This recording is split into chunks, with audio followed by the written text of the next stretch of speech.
شب براءت د دې فضیلت څه دی او د دې اهمیت څه دی او دې ته شب براءت ولې وایي. د قرآن او د سنت په رڼا کې چې موږ او تاسو وګورو، رب کائنات فرمایي چې انا انزلناه فی لیلة مبارکة انا کنا منزلین، او رب کائنات فرمایي چې دا موږ نازل کړی دی په مبارک شپه کې، او بیا فرمایي چې فیها یفرق کل امر حکیم، په دغه شپه باندې د تمام او اهم امورو فیصلې هغه کیږي. حضرات مفسرین کرام فرمایي دغه شپې نه مراد د شب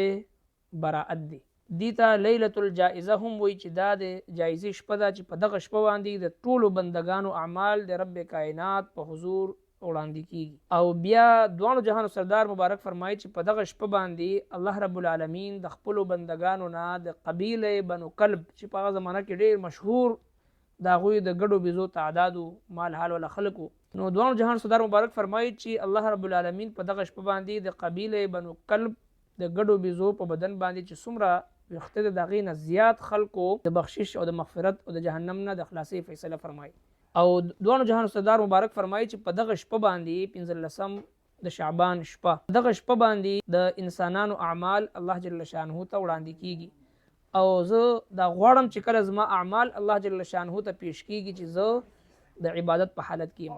لہذا په دغه شپه باندې د عبادت حکم دی او د ورځې د روزې ساتلو حکم دی. نو لہذا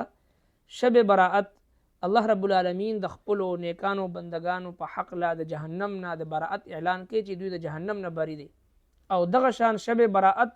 الله رب العالمین د خپلو نافرمانو خلکو چې کوم پغې کې مشرک، د مور او پلار نافرمان، حسد، بغض، عناد او کینه پرور انسان چې زړه کې د مسلمان د بل مسلمان د لپاره بغض وي، عناد وي، کینه وي، د هغوی په حق له الله جل شانه د خپل د ذات نه د براءت اعلان کوي چې دوی سره زما هیڅ تعلق نشته دی. نو لہذا شب براءت دی چې موږ او تاسو د الله تبارک وتعالى د ذات نه د خپل ځان د لپاره د جهنم نه د براءت چې کوم نعمت دغه حاصل کو، او د الله تبارک وتعالى د